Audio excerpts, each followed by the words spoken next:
তো কালকে আমরা যাচ্ছি বার্নাব্যুতে একটা ডিডলিয়েস্ট ম্যাচ খেলতে, যেটা হইতে যাইতেছে 2025 এবং 2026 এর একদম আলটিমেট একটা, বলতে গেলে one of the total deadliest match. ঠিক আছে, তোমরা যাই বলো, ঠিক আছে, কারণ কালকে এল ক্লাসিকো আমরা যাচ্ছি বার্নাব্যুতে against to play Real Madrid. ঠিক আছে, কারণ বার্নাব্যুতে Real Madrid is kind of beast. ঠিক আছে, এমনি নর্মালিও বিস্ট তারা, বাট রিয়াল মাদ্রিদ তাদের হোম গ্রাউন্ডে তারা ডেডলিয়েস্ট বিস্ট বলে তারা আখ্যায়িত করা হয় তাদেরকে। ঠিক আছে, বাট আমরা যাইতেছি অনেকটা ভাঙা দল নিয়ে। ঠিক আছে, বলতে গেলে we have built our soldiers in our stack, but আমাদের কাছে এখন অনেক কিছুই আছে, যেমন আমাদের কাছে অনেক কিছুই আছে যেগুলো আমরা দেখাইতে পারতাম। ঠিক আছে, আমাদের যদি সব প্লেয়াররা থাকতো, বাট এখনো আমাদের কাছে এমন কিছু প্লেয়াররা আছে যারা অনেক কিছু দেখাতে পারবে, যেমন রাশফোর্ড। ঠিক আছে ভাই, কারণ রাশফোর্ড কন্টিনিউয়াসলি সে পারফর্ম করতেছে আমাদের এই টিমের জন্য। ঠিক আছে, কন্টিনিউয়াসলি সে কোনো না কোনোভাবে তার প্রেজেন্স দেখাচ্ছে বার্সার টিমকে এবং হ্যান্সি ফ্লিককে, যে হ্যাঁ আমাকে মাঠে রাখো, আই এম ইম্পর্টেন্ট। ঠিক আছে, এই জিনিসটা রাশফোর্ড খুবই ভালোভাবে বুঝাইতেছে ফ্লিককে যে আমাকে কেন রাখাটা জরুরি ফিল্ডের ভিতর। ঠিক আছে, আর লাস্ট ম্যাচে আমরা দেখতে পারছি রাশফোর্ড একটা ব্রেস মারছে। ঠিক আছে, রাশফোর্ডের রানস গুলা, পরে রাশফোর্ডের টিকনস গুলা ব্রিলিয়ান্ট ভাই। ঠিক আছে, আর সে যেমনে কাটিং করে সবকিছু মোটামুটি ভালো, বাট তার ফিনিশিংটা আরেকটু ইমপ্রুভ করা যেতে পারে এবং আই হোপ রাশফোর্ড এই বিষয়টা একটু খেয়াল করবে। ঠিক আছে, আর আমাদের বার্সার তেমন কোনো প্লেয়াররা ওরকম নাই যেরকম আমরা ভাবছিলাম, cause we don't have Lewandowski, কারণ সে মেবি ডাউটফুল বা ইনজুরিতে পড়ছে। রাফিনহা নেই আমাদের সাথে, অ্যান্ড অ্যাটাকিং মিডফিল্ডে আমরা অলমোকে পাবো না, আর তাকে পাচ্ছিও না। ঠিক আছে, কারণ সেও ইনজুর্ড।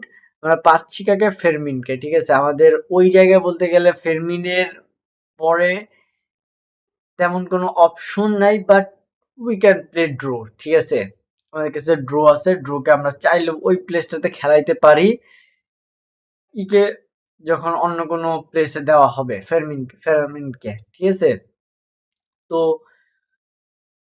লেভানডস্কির পরিবর্তে মেবি খেলবে ফারান, মেবি না, বলতে গেলে তার পরিবর্তে তার রিপ্লেসমেন্ট একটাই আছে, ফারান টোরেস। ঠিক আছে, ইয়ামাল খেলবে ইনশাল্লাহ। এরকম একটা আমরা স্কোয়াড নিয়ে যাইতেছি, যেদিকে আমাদের ফ্রন্ট থ্রি হবে, যে লামিন ইয়ামাল, রাশফোর্ড আর ফারান টোরেস। অ্যাটাকিং মিডফিল্ডে খেলবে আমাদের জন্য ফেরমিন, পেদ্রি খেলবে পিভিটে, এবং আরেকজন হয়তো ডিয়ং আর কাসেডো, এই দুইজনের মধ্যে যে কোনো একজনকে খেলাবে, বাট মোস্ট প্রবাবলি ডিয়ং খেলবে, কারণ কাসেডোকে দিবে না এখন। ঠিক আছে, কাসেডো মেবি আসতে পারে, বাট সাবস্টিটিউট হিসেবে। ঠিক আছে, আর আমাদের ব্যাকলাইনে যদি কথা বলি, কুন্দে থাকবে মোস্ট প্রবাবলি। ঠিক আছে, কুন্দে, এদিকে একটা কথা আছে যে আমাদের কাছে ডিফেন্সিভলি আমাদের কাছে কিছু অপশন আছে। ঠিক আছে, যেমন আমরা কুবার্সিকে খেলাচ্ছি। ঠিক আছে, কুন্দে, কুবার্সি আর বাল্ডে ওই সাইডে, এই তিনজন তো মোটামুটি ফিক্স। এখন আরেকজন ডিফেন্ডারকে আমরা কাদেরকে খেলাইতে পারি? এরিক গার্সিয়াকে খেলাইতে পারি, আবার আরাহোকেও খেলাইতে পারি। ঠিক আছে, এখন কথা হইতেছে হ্যান্সি ফ্লিক এরকম কিছু একটা করতে পারে যে কুন্দেকে বসে সে এরিকে খেলাইতেছে অ্যাজ আ রাইট ব্যাক। ঠিক আছে, দেন কুবার্সিও খেলতেছে, আরাহো খেলতেছে। ঠিক আছে, তো এরকম একটা কিছু হইতে পারে। আর এমনি আমাদের টিম মোটামুটি এখন অনেকটাই হয়ে আছে। ঠিক আছে, যে আমাদের কোনো নাই, বেঞ্চ টিম অত বেটার একটা বেঞ্চ টিম নাই। ঠিক আছে, আমাদের ব্যাকআপ একটু নড়চড়ে, বাট আমাদের কাছে এখনো ব্যাকআপ মোটামুটি ভালো কিছু একটা জিনিসপাতি আছে। ঠিক আছে, তো লেটস সি কি হয়, কারণ বার্নাব্যুতে যা মাদ্রিদ, আর মাদ্রিদ রাইট নাও যে লেভেলের একটা অ্যাগ্রেশনে আছে, তারা মোটামুটি আবার যাচ্ছে ফ্যান ফেভারিট হিসাবে। ঠিক আছে, কারণ আমরা যদি মাদ্রিদের লাস্ট ম্যাচগুলো দেখি, মাদ্রিদ কন্টিনিউয়াসলি কিন্তু ভালো খেলতেছে, মাদ্রিদের প্লেয়ার্সরা কন্টিনিউয়াসলি অনেক কিছু ট্রাই করতেছে এবং তারা ওই জিনিসগুলোর উপর সাকসেস আনতেছে। ঠিক আছে, এমন না তারা সাকসেস পাচ্ছে না, জাভি আলোনসো যেই টেকনিকটাতে তার প্লেয়ারদেরকে খেলাতে চাইতেছে, তারা সেই যে ইটা আছে, প্লেইং স্টাইলটা আছে, সেটাকে অ্যাডাপ্ট করার চেষ্টা করতেছে এবং সেই অ্যাডাপ্ট করে তারা সেই পথেটাই আগাইতেছে এবং প্রপারলি একটা পাওয়ারফুল সোলজার নিয়ে আগাইতেছে, ঠিক আছে আলোনসো। কারণ তার ব্যাকলাইনও মানে তার মোটামুটি সব জায়গায় ঠিক আছে, বাট খালি মাদ্রিদের একটু ব্যাকলাইন নিয়ে একটু প্যারা হয় সব। নাও লাস্ট 2 সিজন বা 3 সিজন থেকে মাদ্রিদের লাস্ট ব্যাকলাইন থেকে একটু প্যারা হইতেছে এবং এই ব্যাকলাইনের প্রবলেমটা মোটামুটি বলতে গেলে আমাদের লা লিগার স্কোয়াড গুলোর ভিতরে মোটামুটি টাইমে দেখা যায়। সো এটা অনেক যে হাইপ করার মতো এমন কিছু না, ঠিক আছে।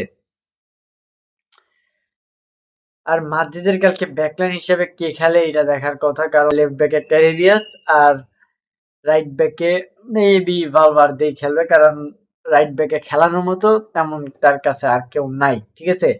আমি জাস্ট একটা জিনিস থেকে একটু চাই যে কালকে জাভি আলোনসো এই জিনিসটা না করুক, ঠিক আছে। যেমন লাস্ট ইয়ার মানে বা লাস্ট সিজন আমরা দেখছি আনচেলত্তি চুয়ামিনিকে অ্যাজ এ সেন্টার ব্যাক এক এক টাইমে খেলাইছে, ঠিক আছে। আমি জাভি আলোনসোর কাছ থেকে আমি এটা চাই যে জাভি আলোনসো যা করার করুক, তার টিম হারতেছে হারুক, সমস্যা নেই, বাট অ্যাটলিস্ট চুয়ামিনিকে ডিফেন্সিভ মিডফিল্ড অপশনেই রাখুক বা পিভট অপশনটাতেই রাখুক, ঠিক আছে। তাকে ডিফেন্স আনুক না, একবার সেন্টার ব্যাক পজিশনে না আনলে আমার মোটামুটি আমি খুশি, ঠিক আছে।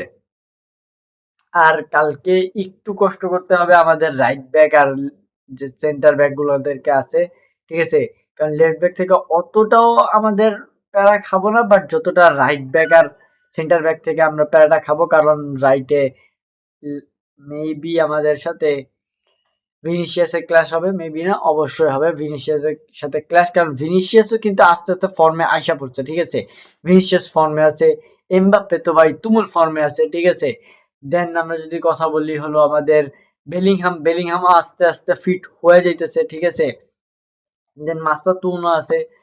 এরপর আর্দা গুলার ভাই এই প্লেয়ারটা I am totally in love with আর্দা গুলার, ঠিক আছে। এই পোলাটা আমারে ওই যে মিসুত ওজিলের কথা মনে করা যায়, ঠিক আছে। এই প্লেয়ারটা কাইন্ড অফ আমার মিসুত ওজিলের কথা মনে, তার মতো একটা ক্লাসি ফ্লেয়ার আলা প্লেয়ার, ঠিক আছে। আই লাভ দিস প্লেয়ার ভাই, তার পাসিং এবিলিটি ইজ অসাম ভাই। আর যদি হুইজেন খেলে ভাই, হুইজেন ভাই এই একটা পোলারে যে মাদ্রিদ সাইন করাইছে, ঠিক আছে, এত ভালো একটা পোলা। এই পোলাটার বল ক্যারিং এবিলিটি খুবই ভালো, ঠিক আছে। সে বল ক্যারি করে আস্তে আস্তে সামনে আগাইতে পারে, ঠিক আছে। তো এই ছিল নর্মাল কথাবার্তা, ঠিক আছে। তো দেখা হচ্ছে নেক্সট ভিডিওতে ইনশাল্লাহ। যদি ভিডিওটা ভালো লাগে অবশ্যই সাবস্ক্রাইব এবং একটা লাইক করে যাবেন। তো দেখা হচ্ছে নেক্সট ভিডিওতে ইনশাল্লাহ।